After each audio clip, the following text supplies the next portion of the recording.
हरिः ओं श्रीगुरुभ्यो नमः।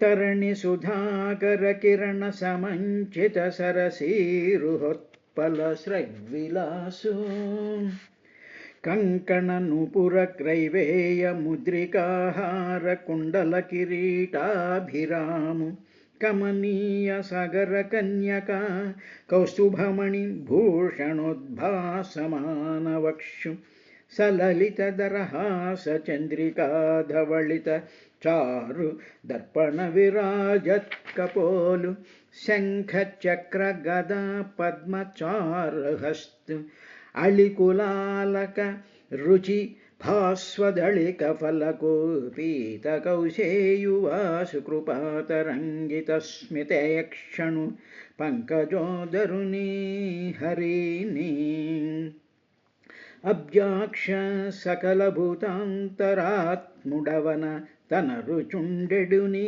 भवद्दर्शनम्बु तलकोनि सुकृत सत्फलभरितंबुलैनट्टि अनेक जन्मानुसरणि प्रकट योग क्रियाभ्यास निरूढुलैनट्टि योगीश्वरुलु आत्मा निश्चयिन्तुनु योगीश्वरेश्वर ये भवत्पादारविन्दमुल्परगनिपुडु कंटि भववाद्धिकडवंग कंटि मंटि कडगिनालोचनंबुल कलमिनेडु तवित दविलि सफलत नొందె माधव मुकुंद चिरदयाकार नित्यलक्ष्मी विहार భూరిమదీయమోహతమముంబెడ పాప సమర్థులన్యులవ్వారలో నీవు కాక నిరవద్య నిరంజన నిర్వికార సంసారలతాల విత్రబుధ సత్తమ సర్వశరణ్య ధర్మ విస్తారక సర్వలోక శుభదాయక నిత్య విభూతినాయక మందారమకరందమధున్యమునదేలు మధుపంబువోమునే మదనమూలకు నిర్మల మందాకిని వీచికల తూగురయంచ సనునెతరంగిణులకు లలిత రసాల పల్లవ ఖాదియై చొక్కు కొయిల సేరునే కుటజములకు పూర్ణేందు చంద్రికా స్ఫురిత చకోరకంబరుగునే సాంద్రనిహారములకు అంబుజోదరు దివ్య పదారవింద చింతనామృతపాన విశేషమత చిత్తము ఏ రీతి ఇతరంబు చేరనెచ్చు వినుత గుణశీల మాటలు వేయునేలా. హరి ఓం శ్రీ గురుభ్యో నమః. నిన్నటి వరకు చూసినటువంటి ఆ పురంజనుడు ఆ భార్య ఏం చెప్తే అది చేస్తాడు అనేటువంటి విషయానికి పోతన్న గారు క్లారిఫికేషన్ ఇస్తూ ఏమన్నాడంటే, ఈ విధంబునం కర్మాసక్తుడు కామాత్మకుండునై బుద్ధియను మహిషి చేత వంచితుండయ్యే. అదనమాట. అంటే ఏమిటి, ఇప్పుడు ఏ విధంగా మనం భావన చేసుకుంటూ ఉండాలండి అంటే, మానవుడి యొక్క దేహం ఉంది. దేహం అంటే పంచభూతాలతో కూడుకున్నటువంటిది, పంచప్రాణాలతో కూడుకున్నటువంటిది, పంచతన్మాత్రలతో కూడుకున్నటువంటిది, 11 ఇంద్రియాలతో కూడుకుని ఉండి తర్వాత బుద్ధి, చిత్తం, అహంకారం అనేటువంటి సెటప్తో మానవుడి యొక్క దేహం ఉంటుంది. ఓకే, ఇలా ఉండేటువంటి ఈ దేహంలో 2 ఆస్పెక్ట్స్ మనం చాలా క్లియర్గా గమనించుకోవాలి. ఒకటి ఏమిటి అంటే, మన ఇంద్రియాలు ఉన్నాయే, ఈ ఇంద్రియాలు పుట్టినప్పటి నుంచి మరణ పర్యంతం ఇంద్రియాలన్నీ కూడా బయటకు పరిగెత్తేటువంటి లక్షణము కలిగినటువంటివి. అంటే ఏమిటి, కన్ను అన్నిటినీ చూస్తూ ఉంటాయి, చెవులన్నీ వింటూ ఉంటాయి, ముక్కు గాలిని అలా కంటిన్యూస్గా పీలుస్తూ ఉంటాయి, అలా తింటూ ఉంటాయి, స్పర్శ కలుగుతూ ఉంటుంది, చేతులు కాళ్ళు తర్వాత ఉపస్థ ఇవన్నీ కూడా పనిచేస్తూ ఉంటాయి. ఇలా పనిచేస్తూ ఉండేటువంటి సందర్భంలో ఈ ఇంద్రియాలు తీసుకొచ్చినటువంటి ఇన్ఫర్మేషన్ అంతటినీ కూడా బుద్ధిలో స్టోర్ అవుతాయి. ఈ బుద్ధిలో స్టోర్ అయినటువంటివి ఏం చేస్తూ ఉంటాయి, మనం ఎన్నో చూస్తూ ఉంటాం.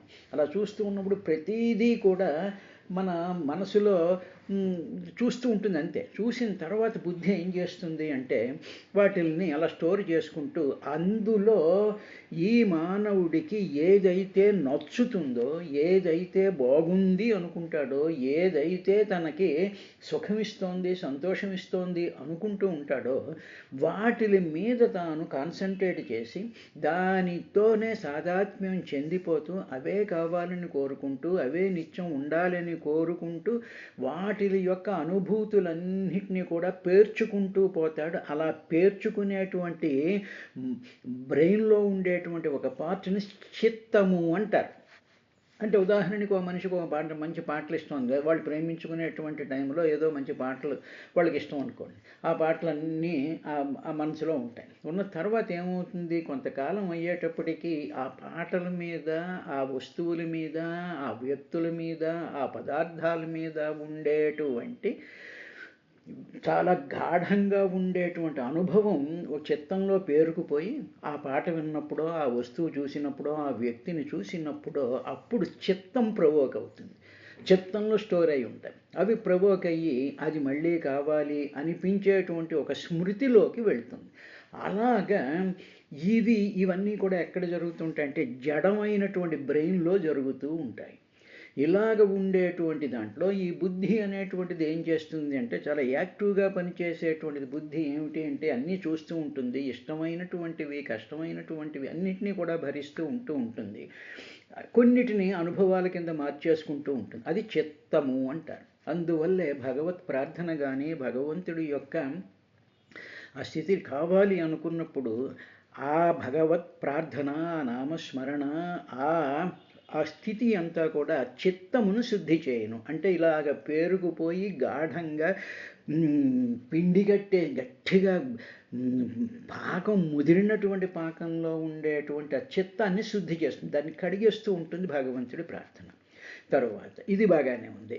మరి జీవుడు అంటే ఎవరండి అన్నాం అనుకోండి. అంటే ఏమిటి, ప్రతి ప్రాణి యొక్క దేహంలో నేను ఉన్నాను అన్నాడుగా ఆయన. ఏ విధంగా ఉన్నాడు అంటే ఒక తేజోస్వరూపం కింద, ఒక సత్యం కింద, సకల వ్యాపుడైనటువంటి కింద, సత్యం, జ్ఞానం, అనంతం, నిర్మలంగా ఉండి నిత్యశుద్ధ బుద్ధముక్త స్వభావంగా ఉండేటువంటి ఒక జ్యోతిస్వరూపము, ఒక ఆత్మ చైతన్య ప్రకాశము చిన్న ఒక బిందువులాగా లేకపోతే ఒక చిన్న ముద్దలాగా హృదయం మధ్యంలో ఉన్నాడు అనుకున్నాం.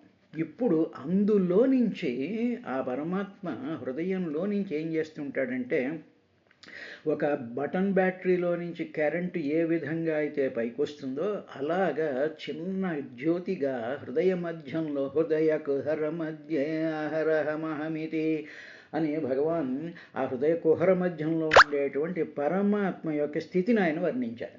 కాబట్టి ఇప్పుడు ఆ బ్యాటరీలో నుంచి, అంటే ఆ స్వయం జ్యోతి ప్రకాశ స్వరూపమైనటువంటి వెలుగు యొక్క కాంతిలో నుంచే ప్రాణశక్తి వెలువడుతుంది. ఈ ప్రాణశక్తి బ్రెయిన్లోంచి వచ్చింది కాదు, ఈ ప్రాణశక్తి ఇంద్రియాల్లో నుంచి వచ్చింది కాదు, ఈ ప్రాణశక్తి రక్తంలో నుంచి, గుండెలో నుంచి వచ్చింది కాదు.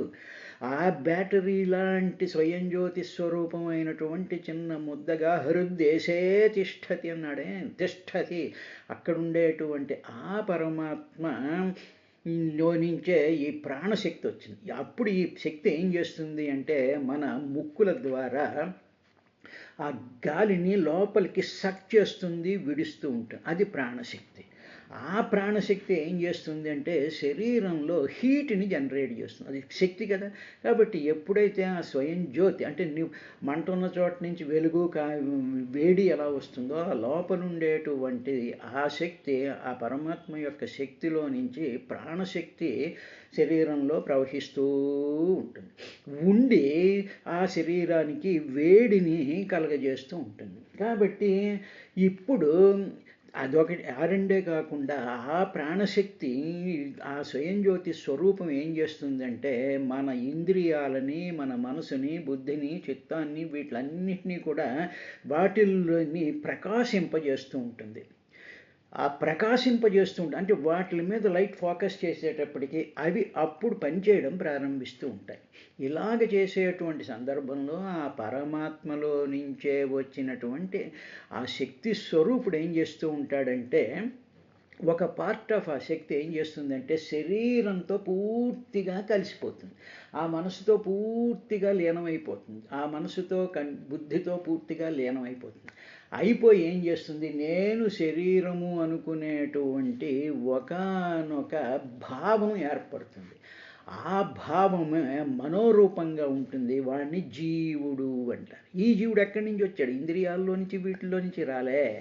ఆ లోపలుండేటువంటి పరమాత్మ యొక్క వెలుగు వ్యాపించి శరీరం అంతా కూడా వ్యాపించిపోయి ప్రాణశక్తి రూపం కింద ఇంద్రియాలు పనిచేయడానికి కావలసినటువంటి శక్తి రూపం కింద వచ్చి ఆ వెలుగు ఏమవుతుందంటే శరీరంతో కలిసిపోయి ఈ శరీరము నాది అనేటువంటి ఒక భావాన్ని ఆ జీవుడు పొందుతాడు.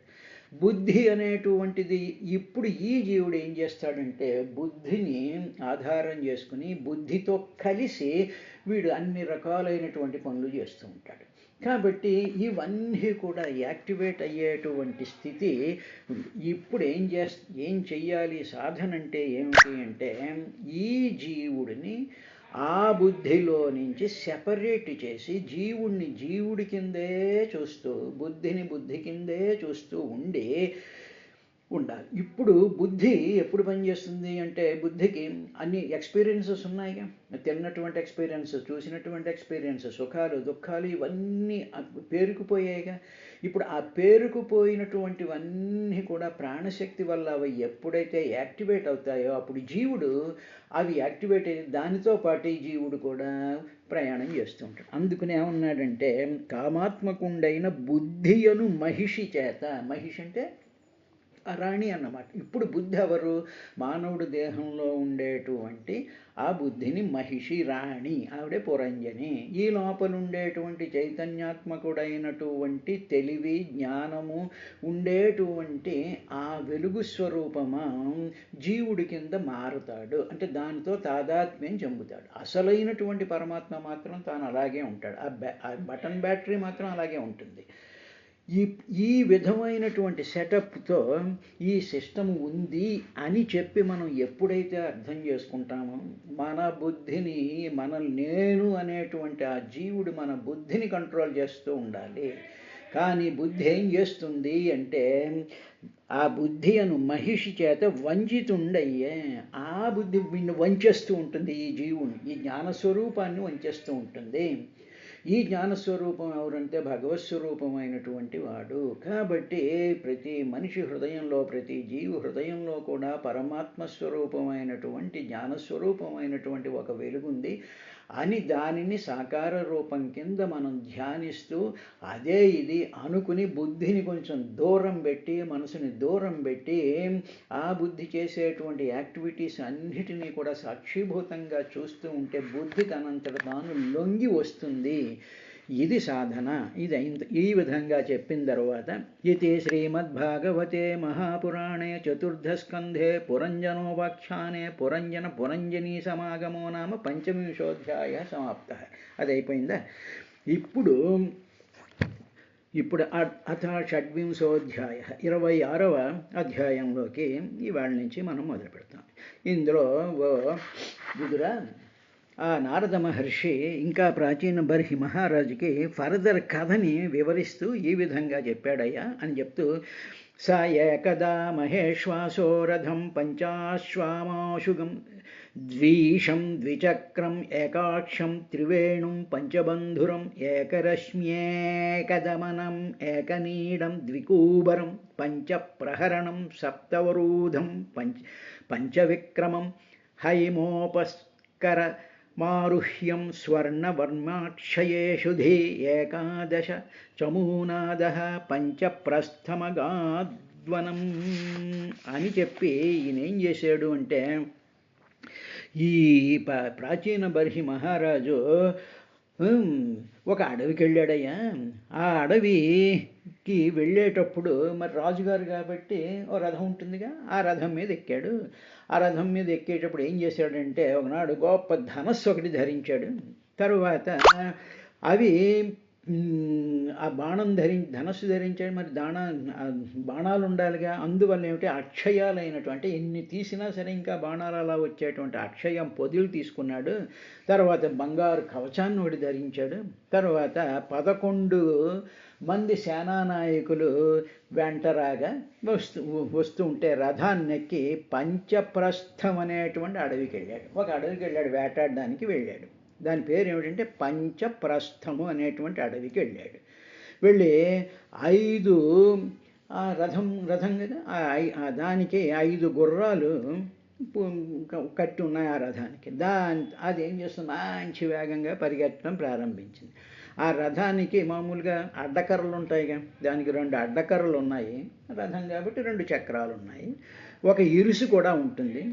దాని మీద 3 జెండాలు, ఆ రథం మీద 3 జెండాలు ఎగురుతూ ఉంటాయి. తర్వాత 5 కమ్మిలు ఉంటాయి. తర్వాత ఒక పగ్గం ఉంటుంది, అంటే గుర్రాలను కంట్రోల్ చేయడానికి ఒక పగ్గం ఉంటుంది. మరి ఈయన కూర్చోవడానికి ఒక ఆసనం ఉండాలిగా, ఒక ఆసనం ఉంటుంది. తర్వాత ఈ కాడిని, అంటే ఏమిటి, దాన్ని ఆ గుర్రాల మీద ఇలా పెట్టేటువంటి కాడి, మోసేటువంటి కాడిని 2 మ్రానులు కట్టి ఉన్నాయి. తర్వాత 5 అరలు, 5 రకాలైనటువంటి ఆయుధాలు ఉన్నాయి. 7 రక్షణ కవచాలు ఉన్నాయి. అంటే ఏమిటి, ఈ వేటకి వెళ్తున్నప్పుడు, యుద్ధానికి వెళ్తున్నప్పుడు కవచాలు వేసుకువెళ్తారు కదా, అలాగే 7 రక్షణ కవచాలు ఉన్నాయి. ఒకే సారథిని దాన్ని నడుపుతారు. 4-5 సారథులు లేరు. విమానంలో అయితే 2 పైలట్లు, బస్సులో అయితే 2 పైలట్లు నడిపేవాళ్ళు ఉంటారు. అలా కాకుండా ఒకే సారథితో ఉన్నాడు. అదంతా బంగారం రంగుతో ఉండేటువంటి అలంకారాలతో ఉంది ఆ రథం అంతా కూడా. దానికి అది 5 రకాలుగా నడుస్తూ ఉంటుంది. అంటే ఏమిటనమాట, ఒకసారి ముందుకు వెళ్తుంది, ఒకసారి పైకి వెళ్తుంది, ఒకసారి లెఫ్ట్కి తిరుగుతుంది, ఒకసారి రైట్కి తిరుగుతుంది, ఒకసారి వెనక్కి తిరుగుతుంది. ఇలాగా 5 రకాలైనటువంటి గమనాలు కలిగినటువంటి ఆ రథాన్ని పంచప్రస్థం అనేటువంటి ఆ అడవికి ఆగాతి వెళ్ళాడయ్యా. వెళ్ళినటువంటి వాడు ఏం చేస్తాడు, మామూలుగా రాజుగారు అడవికి వెళ్తే అక్కడ వేట చేస్తాడుగా. అప్పుడు చచార మృగయాం తత్ర తృప్త ఆత్తేషు కార్ముక విహాయ జాయామతదర్హాం వ్యసనలాలస. మంచి దర్పంతో, మంచి వింత ఏర్పాటుతో వెళ్ళినటువంటి ఆ పురంజనుడికి ఏమిటి అంటే, ఆ వేట అనేటువంటి వ్యసనం ఉందే, అదొక దురలవాటు. మామూలుగా వేట, ఆ తర్వాత జోదాలు, ఇవన్నీ కూడా వ్యసనాలు అంటారుగా. కాబట్టి ఈ వేటాడడం అనేటువంటి వ్యసనంలో వీడికి చాలా ఆసక్తి ఉందన్నమాట. అంటే ఇంకేమిటి, ఇంకా వ్యసనం అది మనిషిని ఊపేస్తూ ఉంటుందన్నమాట. చూసారా, మామూలుగా పేకాటాడేటువంటి వాళ్ళు, లేకపోతే ఏదో సినిమాలకు పోయేటువంటి వాళ్ళు, లేకపోతే ఏదో రకరకాలైనటువంటి ఏదో గుర్రాలు రేసులకు వెళ్ళేటువంటి వాళ్ళకి ఆ వ్యసనం ఉంటుంది. ఆ వ్యసనం మీద వాళ్ళకి తీవ్రమైనటువంటి ఆసక్తి ఉంటుంది. ఈ ఆసక్తి అంతా కూడా దేనివల్ల వచ్చింది, బుద్ధిలో ఉండేటువంటి ఆ ప్రాబ్లం వల్ల వచ్చింది. దానితో ఈ జీవుడు తాదాత్మ్యం చెందిపోయాడు. అంటే ఏమిటి, ఆ వ్యసనంతో ఈ జీవుడు తాదాత్మ్యం చెందిపోయి తాను జీవుడు, తన జ్ఞానము, తన శక్తి, తన వివేకాన్ని మర్చిపోయి వ్యసనంలోకి ఆసక్తి పెంచేసుకున్నాడు. పెట్టేసుకుని ఇంకా ఏం చేశాడు అంటే, అతడు విడిచిపెట్టకూడనటువంటి ఆ భార్య ఉందే, బుద్ధి అనేటువంటి భార్యను కూడా విడిచిపెట్టేశాడు. అంటే ఏమిటనమాట, బుద్ధిని వదిలేశాడు. అయ్యో ఇది వ్యసనం, ఇది మంచిదా, ఇది కాదా, ఇలా చేయొచ్చా, చెయ్యకూడదా, ఈ దుర్మార్గాలు చేయొచ్చా, చేయకూడదా, ఇది చేస్తే చెడ్డది, ఇది చేస్తే మంచిది అని చెప్పగలిగినటువంటి వివేకం కలిగినటువంటి బుద్ధిని కూడా విడిచిపెట్టేశాడు. అంటే ఏమిటనమాట, వ్యసనంలో పడినటువంటి వాడు ఏదో తాగుడనో, పేకాటనో, గుర్రపు రేసులనో, లేకపోతే ఏవో రకరకాలైనటువంటి చెడ్డ పనులు చేసేటువంటి మానవులు ఏం చేస్తారంటే, వాళ్ళు బుద్ధిని విడిచిపెట్టేస్తారు. బుద్ధి ఎవరంటే వాడి భార్య. ఇంట్లో భార్య పిల్లలు మొత్తుకుంటారు, నాన్న తాగొద్దు, నాన్న పేకాటి వెళ్ళొద్దు, నాన్న ఇది చేయొద్దు, ఇది చేయొద్దు అన్నా సరే, అలాగా ఆ బుద్ధులుని కూడా వీడు ఓడిచిపెట్టేసేసి ధనస్సు బాణాలు తీసుకుని అడవిలోకి వెళ్ళిపోయాడయ్యా. విహాయ వదిలేశాడు, జాయ భార్యని వదిలేసి మృగవ్యసనలాలస. మృగం అంటే ఏమిటి, మృగాలను వేటాడడం. మామూలుగా ఏమిటి అంటే, ఈ సింహాలు, పులులు, అడవి దున్నలు, వీటిలన్నిటినీ మృగములు అంటారు. అదేవిధంగా మామూలుగా ఇంట్లో కుక్కలు లేకపోతే ఆవులు మేకలు వీటిని పశువులు అంటారు. అంటే ఏమిటనమాట, క్రూర జంతువులన్నింటినీ కూడా మృగములు అంటారు. మామూలుగా మా సమాజానికి ఉపయోగపడేటువంటి ఈ ఎద్దులు కానీ ఇటువంటి వాటిని అన్నింటినీ కూడా పశువులు అంటారు. కొంచెం తేడా ఉంది. అలాగే ఈయన ఏం చేశాడంటే అడవిలోకి చచార వేటాడడానికి, మృగయాం చచార వేటాడడానికి వెళ్ళిపోయాడు. వెళ్ళేటప్పుడు ఎవరిని వదిలేశాడు? బుద్ధిస్వరూపమైనటువంటి విహాయ జాయా, ఆ భార్యని చెప్పకుండా వదిలి నేను వెళుతున్నాను ఇంకా చెప్పలేదు, టక్ టక్ చెప్పులేసుకోవడం వెళ్ళిపోతూ ఉండు అంతే. మనకి ఆ వ్యసనం పట్టినప్పుడు ఇంకా ఒకళ్ళ మాట వినడం కానీ చేయడం కానీ పర్మిషన్ తీసుకోవడం కానీ ఇంకోటి కానీ ఇంకా ఏమీ ఉండదన్నమాట. అది భార్య అయినా సరే, అలాగే భార్య భర్తకైనా సరే ఇంక ఇష్టం. ఆ విధమైనటువంటి వ్యసనపు బుద్ధి ఒకటి మానవుల్లో ఉంటుంది స్మా అని నారద మహర్షి ప్రాచీన బర్హి మహారాజు చెప్తున్నాడు. వేట అనేటువంటి ఒక మెషతో, అంటే ఏమిటన్నమాట, అది మంచి పనైనా వ్యసనం కింద మారకూడదు, చెడ్డ పనైనా వ్యసనం కింద మారకూడదు. వ్యసనం యొక్క లక్షణం ఏమిటంటే తీవ్రమైనటువంటి ఆసక్తి బయలుదేరిపోతూ ఉంటుంది. కాబట్టి ఎప్పుడైతే ఆ ఆసక్తి వస్తుందో అహంకారం, ఒళ్ళంతా అహంకారం పెరిగిపోతుంది, దర్పం వచ్చేస్తూ ఉంటుంది. తరువాత ఇంకా ఎవరు ఎదురొచ్చినా ఎవరు ఏం చెప్పినా సరే వాళ్ళ మీద ఆయుధాలు ప్రయోగించేయాలి, వాళ్ళని చెండాడేసేయాలి అనేటువంటి ఒక తీవ్రమైనటువంటి ఆవేశపూర్వకంగా చేసేటువంటి, అది మంచి పనా చెడ్డ పనా అని కాదు, ఆ ఆవేశము దాని మీద మనసు నిశ్చలంగా ఉండిపోయి దానిని ఊపేస్తూ ఉండేటువంటి సందర్భంలో బుద్ధి చెప్పేటువంటి వాళ్ళని వదిలేసేసి తన బుద్ధిని వదిలేసేసి వెళ్ళడం అనేటువంటిది ప్రాణుల యొక్క లక్షణం స్మా అని చెప్పి నారద మహర్షి ప్రాచీన మహర్షి మహారాజుకి చెప్తూ ఇంకా ఏం చేశాడు అడవిలో అంటే, ఆసురీం వృత్తిమాశ్రిత్య ఘోరాత్మ నిరనుగ్రహ న్యహన నిశితైర్బాణైర్వనేషు వనగోచరాన్. తర్వాత అప్పుడు ఎప్పుడైతే వ్యసనం వచ్చేసిందో ఆ పురంజనుడు భయంకరమైనటువంటి ఆకారం వచ్చేసింది. అంటే ఏమిటన్నమాట, మనలో వ్యసనం కానీ మనలో కోపం కానీ మనలో ద్వేషం కానీ వచ్చేటప్పుడు ఏమవుతుందంటే మన ఆకారంలో కూడా మార్పు వచ్చేసేసి దాని ప్రభావం చేత శరీరంలో ఉండేటువంటి ఆ ప్రసన్నతలు కానీ ఆ సౌకుమార్యం కానీ ఆ సౌజన్యం కానీ మరొకటి కానీ మారిపోయి ఒక భయంకరమైనటువంటి ఆకారం వచ్చేసింది. ఇప్పుడు ఏమైపోయింది, ఆ మృగాలను వేటాడాలి అనేటువంటి హింస చెయ్యాలి అనేటువంటి దాంట్లో దయ లేకుండా పోయింది.